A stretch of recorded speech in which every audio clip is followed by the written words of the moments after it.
ಎಲ್ರಿಗೂ ನಮಸ್ಕಾರ. ಅಪ್ಪ ನಾನು ಎರಡನೇ ಸಲ ಹೇಳಬೇಕೇನೋ ಅಂದ್ಕೊಂಡಿದ್ದೆ ನಮಸ್ತೆ ಅಂತ. ಒಂದು ಉತ್ತಮವಾದಂಥ ಕಾರ್ಯಕ್ರಮಕ್ಕೆ ನಾವೆಲ್ಲ ಕಣ್ಣುಗಳಾಗ್ತಿದ್ದೀವಿ ಅಂತ ನಾನು ಭಾವಿಸ್ತೀನಿ. ಏಕೆ ಅಂತಂದರೆ ಎತ್ತಣ ಮಾಮರ ಎತ್ತಣ ಕೋಗಿಲೆ ಅಂತ ಎಲ್ಲೋ ಇರೋರು ನಮಗೆ ಲಭ್ಯ ಆಗಿದ್ದಾರೆ ಅಲ್ವಾ. ಒಂದು ಎರಡು ಮೇರು ಪ್ರತಿಭೆಗಳು ಅಂತ ಹೇಳ್ಬೋದು. ಎರಡೂ ಸಹ ಸಂಗಮವಾಗಿ ಇಲ್ಲಿ ನಮ್ಮ ಮುಂದೆ ಕೂತಿದ್ದಾವೆ. ಅಂದರೆ ಒಂದು ಮಾಡೋ ಅಂಥ ಮನಸ್ಸು, ಒಂದು ನಿಚ್ಚಳವಾದಂಥ ಗುರಿ, ಅದಕ್ಕೆ ಪೂರಕವಾದಂಥ ಪ್ರಯತ್ನ ಇದ್ದಾಗ ಹೇಗಿದ್ದವರು ಹೇಗಾದರೂ ಆಗ್ಬೋದು. ಹೌದಾ, ಒಪ್ಕೊಳ್ತೀರಾ? ಅದಕ್ಕೆ ನಿಜವಾದಂಥ ಸಾಕ್ಷಿದಾರರಾಗಿ ಕೂತಿದ್ದಾರೆ. ಸೊ ನಾವು ನೋಡ್ತಾ ಇದ್ದೀವಿ ಬಹಳ ಜನಗಳನ್ನೆಲ್ಲ. ನಾವಾಯಿತು, ನಮ್ಮ ಪಾಡಾಯಿತು ಅಲ್ವಾ. ಪಕ್ಕದ ಮನೇಲಿ ಏನಾಗ್ತಿದೆ ಅನ್ನೋದು ಗೊತ್ತಿರಲ್ಲ. ನಾವು ಸಾಫ್ಟ್ವೇರ್ ಇಂಜಿನಿಯರ್ಸ್ನ ಸುಮಾರು ಜನ ನೋಡಿರ್ತೀವಿ. ಎಲ್ಲೋ ಕೆಲವು ಕಡೆಯಲ್ಲಿ ಸತ್ತಂಥ ವ್ಯಕ್ತಿ, ಬಲಿದಾನ ಮಾಡಿದಂಥ ವ್ಯಕ್ತಿ, ಸೈನ್ಯದಲ್ಲಿ ಸತ್ತಂಥ ವ್ಯಕ್ತಿಗೆ ಪಕ್ಕ ಅಂತಿಮ ಕಾರ್ಯ ನಡೀತಾ ಇದೆ. ಏನು ನಡೀತಿದೆ ಅನ್ನೋದು ನಮ್ಮ ಪಕ್ಕದ ಮನೇಲಿ ಗೊತ್ತಾಗ್ತಾ ಇಲ್ಲ. ಅಂದರೆ ಅಷ್ಟರ ಮಟ್ಟಿಗೆ ನಾವು ಜಗತ್ತಿಗೆ ಬೆನ್ನು ಹಾಕ್ಕೊಂಡು ಕೂತ್ಬಿಟ್ಟಿರ್ತೀವೇನೋ ಅನಿಸುತ್ತೆ. ಅದು ಗೊತ್ತಿದ್ದು ಮಾಡ್ತಿದ್ದೀವೋ ಗೊತ್ತಿಲ್ಲದೆ ಮಾಡ್ತಿದ್ದೀವೋ ಗೊತ್ತಿಲ್ಲ. ಹೌದಲ್ವಾ? ಅಂದರೆ ಪ್ರಪಂಚದ ಒಂದು ಕೆಲಸ ಕಾರ್ಯಗಳೇನಿದೆ, ಒಂದು ವಿಮುಖತೆಯನ್ನು ನಾವು ನೋಡ್ತಾ ಇದ್ದೀವಿ. 4 ಜನ ಕೂತಿದ್ದೀವಿ ಗುಂಪಲ್ಲಿ ಅಂತಂದರೆ ಆ 4 ಜನ ನಾವು ಮಾತಾಡ್ತಿಲ್ಲ, ನಮ್ಮ ಮೊಬೈಲುಗಳ ಜೊತೆನಲ್ಲಿ ಮಾತಾಡ್ತಾ ಇದ್ದೀವಿ. ನಾವು ಹತ್ತಿರ ಇರೋರು ದೂರ ಆಗ್ತಿದ್ದೀವಿ, ಎಲ್ಲೋ ದೂರ ಇರೋರನ್ನ ಹತ್ತಿರದಲ್ಲಿ ಮಾತಾಡಿಸ್ತಾ ಇದ್ದೀವಿ ನಾವು. ಸೊ ಹಲವಾರು ಸಮಸ್ಯೆಗಳನ್ನ ನಾವು ಎದುರಿಸ್ತಾ ಇದ್ದೀವಿ. ಸೊ ಆ ಸಮಸ್ಯೆಗಳಿಗೆ ಒಂದು ಪರಿಹಾರ ಕಂಡುಕೊಳ್ಳೋದಕ್ಕೆ ಒಂದು ಸೂಕ್ತವಾದಂಥ ಸಕಾಲ ಅಂತೀವಿ, ಒಂದು ಸಂಕ್ರಮಣ ಸ್ಥಿತಿಲಿ ನಾವಿದ್ದೀವಿ. ಈಗ ನಾವು ಎಚ್ಚೆತ್ತುಕೊಳ್ಳಿಲ್ಲ ಅಂತಂದರೆ ಖಂಡಿತ ನಾವೆಲ್ಲೋ ಕಳೆದು ಹೋಗ್ಬಿಡ್ತೀವಿ. ಹೌದಾ ಅಲ್ವಾ? ಬಹಳ ಮಟ್ಟಿಗೆ ಈಗ ಒಂದು ಸಣ್ಣ ಮಗುನು ಮೊಬೈಲ್ ಹಿಡ್ಕೊಂಡು ಕೂತ್ಬಿಡುತ್ತೆ. ವಿಮುಖವಾಗಬೇಕು ಮೊಬೈಲ್ ಒಂದು ಹುಚ್ಚಿನಿಂದ ಅಂತಂದರೆ ನಾವು ಮಕ್ಕಳ ಜೊತೆ ಮಾತಾಡ್ತಾ ಹೋಗಬೇಕು. ಮಾತನ್ನು ಮರೆತು ಬಿಡ್ತಾ ಇದ್ದೀವಿ ನಾವು. ನಮ್ಮ ಒಡನಾಟ ಎಲ್ಲ ಬೇರೆ ಬೇರೆದರಲ್ಲಿ ಮುಳುಗಿ ಹೋಗ್ತಾ ಇದ್ದೀವಿ. ಒಂದು ಸೂಕ್ತಿ ಏನು ಹೇಳುತ್ತೆ ಅಂತಂದರೆ, ನೀನು ಏನು ಹೊಂದಿದೆಯಾ ಅನ್ನೋದು civilisation. Civilisation is what you have ಅಂತ. Culture is what you are ಅಂತ. ಅಂದರೆ ಸಂಸ್ಕೃತಿ ಅನ್ನೋದು ನೀನು ಏನಾಗಿದೆಯಾ ಅಂತ ಹೇಳುತ್ತೆ. ನಮ್ಮ ಮನೆಯಲ್ಲಿ ಟಿ ವಿ ಇದೆ, ಫ್ರಿಡ್ಜ್ ಇದೆ, ಐಹಿಕ ಸಕಲ ಭೋಗಗಳು ಇದೆ ಅನ್ನೋ ಅಂಥದ್ದು ಸಿವಿಲೈಸೇಷನ್ನ ಕಲ್ಚರ. ಸಿವಿಲೈಸೇಷನ್ ನಮಗೆ ಬೇಕಾಗಿರೋದು ಯಾವುದು ಈಗ? ಕಲ್ಚರ್. ಸೊ ಇಂಥ ಒಂದು ಸ್ಥಿತಿನಲ್ಲಿ, ಅದರಲ್ಲೂ ನಮ್ಮ ಭಾರತೀಯ ಸಂಸ್ಕೃತಿ ಬೇರೆ ಸಂಸ್ಕೃತಿಗಳಿಗೆ ತವರಾಗಿರೋ ಅಂಥದ್ದು, ತೊಟ್ಲಜ್ಜಿ ಅಂತೀವಲ್ವ, ಅವೆಲ್ಲದರ ಒಂದು ಬುನಾದಿ ಹಾಕ್ಕೊಟ್ಟಿರೋ ಅಂಥದ್ದು, ಮಾರಲ್ ವ್ಯಾಲ್ಯೂಸ್ ಇರೋ ಅಂಥದ್ದು. ಅಂಥದ್ರ ಮಧ್ಯೆ ನಾವು ನೋಡ್ತಾ ಇರೋವಂಥ ವೃದ್ಧಾಶ್ರಮಗಳು ನಮ್ಮ ಭಾರತೀಯತೆಗೆ ಪೂರ್ತಿ ಸೈಡ್ ಹೊಡೆಯೋ ಅಂಥವು ಅವೆಲ್ಲನೂ. ಹೌದಾ? ವಿರೋಧಾಭಾಸವಾದಂಥ ನಡವಳಿಕೆಗಳನ್ನ ನೋಡ್ತಾ ಇದ್ದೀವಿ. ಸೊ ಎಲ್ಲೋ ಒಂದು ಕಡೆ ಯಾವ ಒಂದು ಯುವ ಜನತೆಯಿಂದ ಮಹಾತ್ಮ ಗಾಂಧೀಜಿಯವರೊಂದು ಕನಸನ್ನು ಕಂಡಿದ್ರು. ಯಾವುದನ್ನ? ರಾಮರಾಜ್ಯದ ಕನಸನ್ನು ಕಂಡಿದ್ರು. ಅಥವಾ ವಿವೇಕಾನಂದರು ಭವ್ಯ ಭಾರತದ ನಿರ್ಮಾಣದ ಕನಸನ್ನು ಕಂಡಿದ್ರು. ಹುಸಿ ಆಗ್ತಿರ್ಬೇಕಾದ್ರೆ ಕಾರಣ ಬಹುಶಃ ನಾವು ಟೀಚರ್ ಆಗೋದಕ್ಕೆ ಹೊರಟಿರೋ ಅಂಥವ್ರು, ಅಥವಾ ನಾವೇ ಟೀಚರ್ಸ್ ಅಂದ್ಕೊಳ್ಳೋಣ. ಸೊ ಎಲ್ಲಿ ಹಳಿ ತಪ್ಪಿದ್ದೀವಿ? ನಮ್ಮನ್ನು ನಾವು ಇಂಟ್ರಾಸ್ಪೆಕ್ಟ್ ಮಾಡ್ಕೋಬೇಕಾಗಿದೆ. ಹೆಲ್ತ್ ಅಂತಂದಾಗ ಎರಡೂ ಇಂಪಾರ್ಟೆಂಟು. ಒಂದು ಭೌತಿಕ ಅಥವಾ ದೈಹಿಕ ಆರೋಗ್ಯ, ಇನ್ನೊಂದು ಮಾನಸಿಕ ಆರೋಗ್ಯ.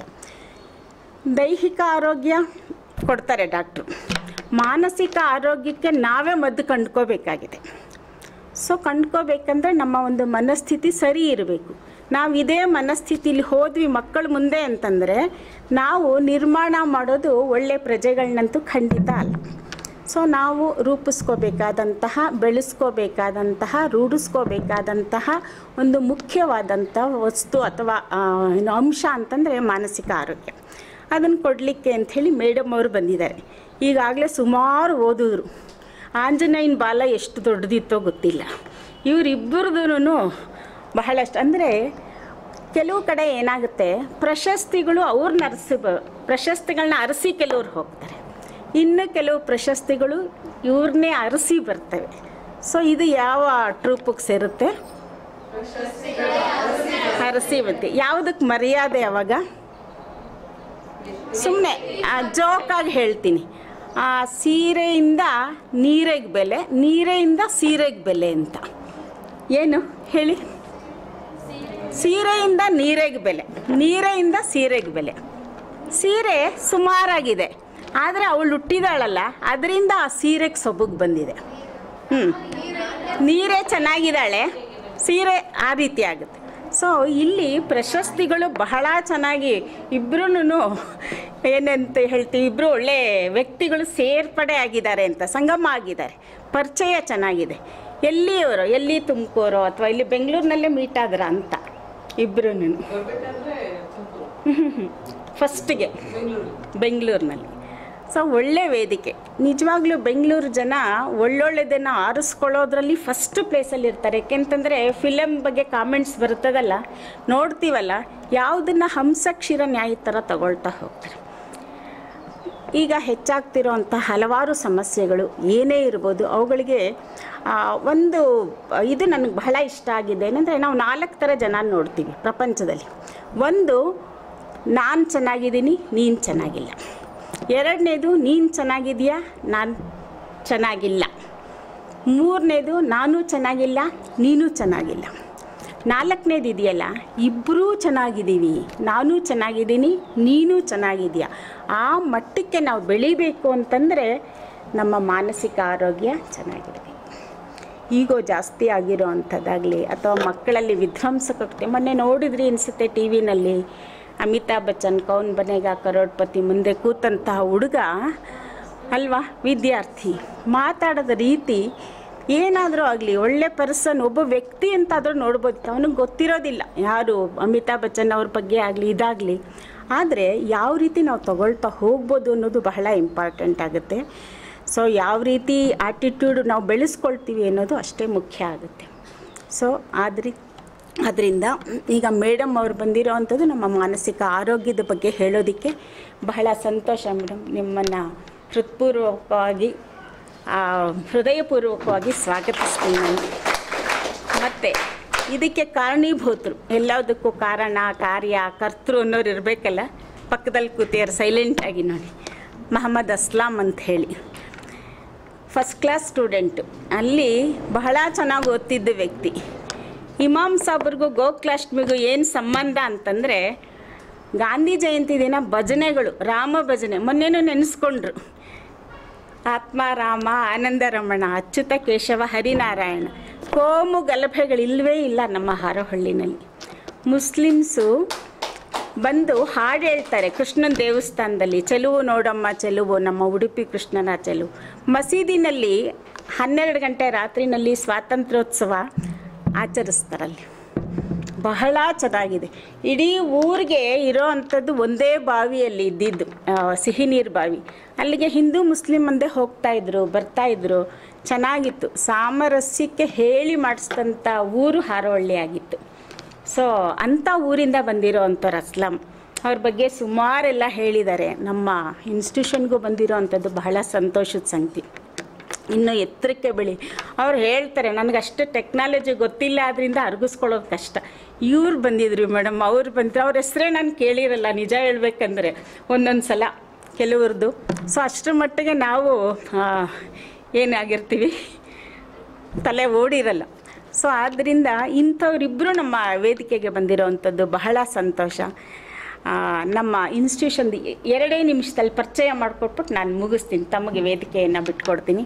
ನಮ್ಮ ಸಂಸ್ಥೆ 61-62ರಲ್ಲಿ ಪ್ರಾರಂಭವಾದಂಥ ಸಂಸ್ಥೆ. ಇಡೀ ತುಮಕೂರು ಜಿಲ್ಲೆಯಲ್ಲಿರೋ ಅಂತಹ ಏಕೈಕ ಸರ್ಕಾರಿ ಸಂಸ್ಥೆ. ತುಮಕೂರು ಮತ್ತು ಮಧುಗಿರಿ ಎರಡೂ ಸೇರಿ ಇರೋವಂಥ ಒಂದೇ ಒಂದು ಸರ್ಕಾರಿ ಸಂಸ್ಥೆ ಇದು. ಇದುವರೆಗೆ ಸಾಕಷ್ಟು ಸಂಖ್ಯೆಯಲ್ಲಿ ಪ್ರಶಿಕ್ಷಣಾರ್ಥಿಗಳನ್ನ ಸಿದ್ಧ ಮಾಡಿರೋ ಅಂತಹ ಸಂಸ್ಥೆ. ಎಲ್ಲರೂ ಸಹ ಬಹುತೇಕ ಮೋರ್ ದ್ಯಾನ್ 90% ತಮ್ಮ ವೃತ್ತಿಯನ್ನು ರೂಪಿಸ್ಕೊಂಡಿರೋ ಅಂಥವ್ರು, ಕೆಲಸದಲ್ಲಿರೋವಂಥ ಪ್ರಶಿಕ್ಷಣಾರ್ಥಿಗಳಾಗಿದ್ದಾರೆ. ಮತ್ತು ಇದು ಶಿರಾ ತಾಲ್ಲೂಕಿನಲ್ಲಿ ಹೃದಯದ ಭಾಗದಲ್ಲಿದೆ. ಇಲ್ಲಿಂದ ಒಂದು 8-10 ಕಿಲೋಮೀಟ್ರ್ ಅಷ್ಟೇ ಶಿರಾಗೆ ಹೋಗಬೇಕು ಅಂತಂದರೆ. ಪ್ರತಿ ವರ್ಷ ಅತ್ಯುತ್ತಮವಾದಂಥ ಗುಣಮಟ್ಟದ ಪ್ರಶಿಕ್ಷಣಾರ್ಥಿಗಳನ್ನ ತಯಾರು ಮಾಡ್ತಾ ಇರೋವಂಥ ಸಂಸ್ಥೆ ನಮ್ಮದಾಗಿದೆ. ಅತ್ಯುನ್ನತ ಶ್ರೇಣಿಯಲ್ಲೂ ಸಹ ಮಕ್ಕಳು ಕ್ವಾಲಿಫೈ ಆಗಿದ್ದಾರೆ. ಬಹುತೇಕ ಜಿಲ್ಲೆಗಳಲ್ಲಿ ಮತ್ತು ತುಮಕೂರು ಜಿಲ್ಲೆನಲ್ಲೂ ಸಹ ಬಹಳಷ್ಟು ಜನ ಶಿಕ್ಷಕರು ಸೇವೆ ಸಲ್ಲಿಸ್ತಾ ಇರೋದು ನಮ್ಮ ಸೌಭಾಗ್ಯ ಅಂತ ಭಾವಿಸ್ತೀನಿ. ಮತ್ತು ತಮ್ಮ ಬದುಕನ್ನು ಕಟ್ಕೊಂಡಿದ್ದಾರೆ, ಸಮಾಜಕ್ಕೆ ಒಳ್ಳೆಯ ಪ್ರಜೆಗಳನ್ನ ನೀಡೋ ಅಂಥ ನಿಟ್ಟಿನಲ್ಲಿ ಕಾರ್ಯನಿರತರಾಗಿದ್ದಾರೆ. ನಮ್ಮಲ್ಲಿ ಅತ್ಯುತ್ತಮವಾಗಿ ಬೋಧಿಸುವಂತಹ ಸಿಬ್ಬಂದಿ ವರ್ಗ ಇದೆ, ಉಪನ್ಯಾಸಕ ವರ್ಗ ಇದೆ. ಬದಲಾವಣೆಯ ಒಂದು ಕಾಲಗತಿನಲ್ಲಿ ಸಕಾಲದಲ್ಲಿ ನೇಮಕಾತಿಗಳಾಗದೆ ಸ್ವಲ್ಪ ದಾಖಲಾತಿ ಕುಸಿತ ಕಂಡು ಬರ್ತಾ ಇದೆ. ಇಂಟೇಕು 50 ಫಸ್ಟ್ ಇಯರ್ಗೆ, ಸೆಕೆಂಡ್ ಇಯರ್ಗೆ, ಇನ್ ಟೋಟಲ್ 100 ಇರಬೇಕಾದ ಕಡೆ 34 ಇದೆ. ಶೂನ್ಯ ದಾಖಲಾತಿ ಆಗದೆ ಸಾಕ್ತಿದೆ ಅನ್ನೋದು ನಮಗೆ ಆಶಾಭಾವನೆ ಅಷ್ಟೇನೆ. 2018-19 ಸಾಲಿನಲ್ಲಿ ಆಂಗ್ಲ ಮಾಧ್ಯಮದಲ್ಲಿ ಈ ಬೋಧನೆಯನ್ನು ಪ್ರಾರಂಭ ಮಾಡಿದ್ರಿಂದ ಮತ್ತು ಇದನ್ನು ಸಂಸ್ಥೆನ ಉಳಿಸ್ಕೋಬೇಕು ಅಂಥೇಳಿ ಹಿಂದೆ ಕಾರ್ಯನಿರ್ವಹಿಸಿದ ಪ್ರಾಂಶುಪಾಲರು ಮತ್ತು ಎಲ್ಲ ಸಿಬ್ಬಂದಿ ವರ್ಗ ಎಲ್ಲ ಪ್ರಯತ್ನ ಪಟ್ಟಿದ್ದರ ಫಲವಾಗಿ ಈಗ ಪ್ರಥಮ ವರ್ಷದಲ್ಲಿ 15 ಮಕ್ಕಳು, 19 ಮಕ್ಕಳು ಸೆಕೆಂಡ್ ಇಯರಲ್ಲಿ ಓದ್ತಾ ಇದ್ದಾರೆ. ಸುಮಾರಾಗಿ ಮೋರ್ ದ್ಯಾನ್ 90% ಇರೋ ಅಂಥದ್ದು ಹೆಣ್ಣು ಮಕ್ಕಳು ಅನ್ನೋದು ಬಹಳ ಸಂತೋಷದ ಸಂಗತಿ. ಇನ್ನು ಬಹಳಷ್ಟು ಮಕ್ಕಳು PUC ಕ್ವಾಲಿಫೈ ಆಗಿದೆ, ಅದೇನೇನೆ ಕ್ರೈಟೀರಿಯಾ ಅಡ್ಮಿಷನ್ಸ್ಗೆ. ಇನ್ನೂ ಒಂದು 7-8 ಮಕ್ಕಳು ಡಿಗ್ರಿ ಮುಗಿಸ್ಕೊಂಡು ಬಂದಿದ್ದಾರೆ, ಅವರು ಸಹ ಓದ್ತಾ ಇದ್ದಾರೆ. ಅದು ಸಹ ನಮಗೆ ಪ್ಲಸ್ ಪಾಯಿಂಟ್ ಅಂತ ಭಾವಿಸ್ತೀನಿ. ನಮ್ಮ ತುಮಕೂರು, ಮಧುಗಿರಿ ಬಿಟ್ಟು ಬೇರೆ ಜಿಲ್ಲೆಗಳಾದಂಥ ಕೊಡಗು, ಚಿತ್ರದುರ್ಗ, ಕೊಪ್ಪಳ, ಬೆಳಗಾವಿಗಳಿಂದ ಸಹ ಮಕ್ಕಳು ಬಂದು ಓದ್ತಾ ಇದ್ದಾರೆ. 2024-25ನೇ ಸಾಲಿನ 20 ಮಕ್ಕಳು ಕೂತಿದ್ರು, 18 ಮಕ್ಕಳು ಪಾಸಾಗಿದ್ದಾರೆ. 87% ರಿಸಲ್ಟ್ ಬಂದಿದೆ. ಇದುವರೆಗಿನ ಫಲಿತಾಂಶವನ್ನು ನೋಡಿದಾಗ 85ಇಂದ 100ವರೆಗೆ ನಮ್ಮ ಪರ್ಸೆಂಟೇಜು ಕಂಡು ಬರ್ತಾ ಇದೆ. ಇವೆಲ್ಲವನ್ನೂ ಸಹ ವಿನಯಪೂರ್ವಕವಾಗಿ ತಮ್ಮ ಅವಗಾಹನೆಗೆ ತರಕ್ಕೆ ಇಷ್ಟಪಡ್ತೀನಿ. ಇವುಗಳ ಮಧ್ಯೆ ನಮ್ಮ ದಾಖಲಾತಿಯನ್ನು ಹೆಚ್ಚಿಸ್ಕೋಬೇಕು ಮತ್ತು ಸಂಸ್ಥೆಯನ್ನು ಉಳಿಸ್ಕೋಬೇಕು ಅಂತಂದರೆ ಭೌತಿಕವಾಗಿ ಸಹ ಒಂದಷ್ಟು ಕೊರತೆಗಳು ಸಹ ನಮ್ಮಲ್ಲಿವೆ. ಆ ಕೊರತೆಗಳನ್ನ ತುಂಬಿಕೊಂಡಾಗ ಆ ಒಂದು ಅಟ್ರಾಕ್ಷನ್ನಿಂದ ಆದ್ರೂ ಮಕ್ಕಳು ಅಡ್ಮಿಷನ್ ಆಗಬಹುದು ಅನ್ನೋ ಅಂಥದ್ದು ನಮ್ಮ ಒಂದು ದೂರದ ಆಸೆ ಆಗಿದೆ. ಅದರಲ್ಲಿ ಮುಖ್ಯವಾಗಿ ಕೆಲವನ್ನು ಮಾತ್ರ ನಾನು ಪಟ್ಟಿ ಮಾಡಲಿಕ್ಕೆ ಇಷ್ಟಪಡ್ತೀನಿ. ಭೌತಿಕ ಪರಿಸರ ಆಕರ್ಷಣೀಯವಾಗಿಸ್ಕೊಳ್ಳೋ ಅಂಥದ್ದು ಅಂದರೆ ಇಲ್ಲಿ ತುಂಬ ಬೆಳೆದು ಬಿಟ್ಟಿತ್ತು. ಮೊನ್ನೆ ತಾನೇ ಒಂದು 4-5 ದಿನದ ಕೆಳಗಡೆ JCB ಕರೆಸಿ ಒಂದು ಸ್ವಲ್ಪ ಕ್ಲೀನ್ ಮಾಡಿಸಿದ್ವಿ. 4-4.5 ಎಕರೆ ಇದೆ, 4-4 ಎಕರೆ ಇರೋ ಅಂಥದ್ದು. ಮತ್ತು ಸುಸಜ್ಜಿತವಾದಂತಹ ತಾಂತ್ರಿಕ ಬೋಧನಾ ವ್ಯವಸ್ಥೆ ಅಗತ್ಯ ಇದೆ. ಕ್ರೀಡಾಂಗಣ ಅನ್ನೋಕ್ಕಿಂತ ಕೋರ್ಟ್, ಒಂದು ದೊಡ್ಡ ಕೋರ್ಟ್, ಸ್ಪೋರ್ಟ್ಸ್ ಒಂದು ಬೇಕಾಗಿದೆ. ಸುಸಜ್ಜಿತ ವಾಚನಾಲಯದೊಂದಿಗೆ ಗ್ರಂಥಾಲಯ ಒಂದು ಬೇಕಾಗಿದೆ, ಒಂದು ದೊಡ್ಡ ರೂಮ್ ಇದೆ ಅದಕ್ಕೆ. ಮತ್ತು ಸಸ್ಯಶಾಸ್ತ್ರೀಯ ಹೆಸರುಗಳೊಂದಿಗೆ ಔಷಧೀಯ ಉದ್ಯಾನವನ ಒಂದು ಮಾಡಬೇಕು ಅಂಥೇಳಿ, ಬಟಾನಿಕಲ್ ನೇಮ್ಸ್ ಸಮೇತ. ಮತ್ತು ದೂರದ ಊರುಗಳಿಂದ ಬರೋದ್ರಿಂದ ಮಕ್ಕಳಿಗೆ ಮಧ್ಯಾಹ್ನದ ಉಪಹಾರ ವ್ಯವಸ್ಥೆ ಸಹ ಒಂದು ಸ್ವಲ್ಪ ಬೇಕಾಗುತ್ತೆ ಅನಿಸುತ್ತೆ. ಮತ್ತು ಹೆಣ್ಣು ಮಕ್ಕಳ ವಿಶ್ರಾಂತಿ ಕೊಠಡಿ. ಎಲ್ಲದಕ್ಕಿಂತ ಹೆಚ್ಚಿಗೆ ದೂರದ ಊರುಗಳಿಂದ ಬರುವಂತಹ ಮಕ್ಕಳಿಗೆ ಹಾಸ್ಟೆಲ್ ಸೌಲಭ್ಯ ಬೇಕಾಗುತ್ತೆ. ಅಲ್ಲಿ ಹೆಚ್ಚಿನ ಸೀಟುಗಳ ಲಭ್ಯತೆ ಬೇಕಾಗುತ್ತೆ.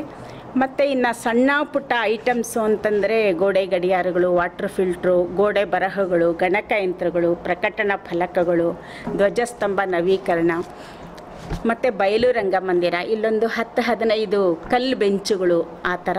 ಮತ್ತು ಇಲ್ಲಿ ಒಂದು 80ರಷ್ಟು ಅಡಿಕೆ ಗಿಡಗಳನ್ನ ಹಾಕಿಸಿದೆ. ಅಲ್ಲಿ ಕರ್ಕೊಂಡು ಹೋಗ್ತೀವಿ ನಾವು. ಅಲ್ಲೆಲ್ಲ ಒಂದು ಸ್ವಲ್ಪ ಹುಲ್ಲೆಲ್ಲ ಬೆಳ್ಕೊಳ್ತಿದೆ. ಹಾಗಾಗಿ ಹನಿ ನೀರಾವರಿ ವ್ಯವಸ್ಥೆ ಮತ್ತು ವೀಡ್ ಕಟ್ಟರ್ನ ಅಗತ್ಯ ಇದೆ. ಇದೆಲ್ಲನೂ ಆಮೇಲೆ ಬಯಲು ರಂಗಮಂದಿರ ಅಂತ ಇರೋ ಅಂಥ ಸಣ್ಣ ಮಂದಿಗಾದ್ರೂ ಒಂದು ರಂಗಮಂದಿರ ಆದರೆ ಚೆಂದ. ಇವಿಷ್ಟೂ ನಮ್ಮ ಬೇಡಿಕೆಗಳಾಗಿದ್ದಾವೆ. ಇವುಗಳನ್ನ ಒಂದು ಹಂತವಾಗಿ ಪೂರೈಸ್ಕೋಬೇಕು ಅನ್ನೋಂತಹ ನಿಟ್ಟಿನಲ್ಲಿ ನಾವೆಲ್ಲ ಒಂದು ಸ್ವಲ್ಪ ಶ್ರಮಿಸ್ತಾ ಇದ್ದೀವಿ. ಬಟ್ ನಮ್ಮ ಭರವಸೆ ಏನು ಕೊಡ್ಬೋದು ಅಂತಂದರೆ ಒಳ್ಳೆ ರಿಸಲ್ಟ್ ಕೊಡ್ತೀವಿ, ಒಳ್ಳೆ ಮಕ್ಕಳನ್ನ ಮಾತ್ರ ನಾವು ಕೊಡಬಲ್ಲಿವಿ ಅನ್ನೋ ಅಂಥದ್ದನ್ನು ನಾವು ನಮ್ಮ ಸ್ಟಾಫ್ ಪರವಾಗಿ ಹೇಳ್ಬೋದಲ್ಲ. ಖಂಡಿತ ಭರವಸೆಯನ್ನು ಕೊಡೋದಕ್ಕೆ ನಾನು ಇಷ್ಟಪಡ್ತೀನಿ. ಹೀಗೆ ಹಲವಾರು ಅಗತ್ಯಗಳಿದ್ದಾವೆ. ಮುಂದಿನ ಆಸೆ ಏನಂತಂದರೆ ಇವುಗಳ ಮೂಲಕ ಆದರೂ ಅಡ್ಮಿಷನ್ಸ್ ಆಗಬಹುದು ಅನ್ನೋ ಅಂಥದ್ದಷ್ಟೇನೆ.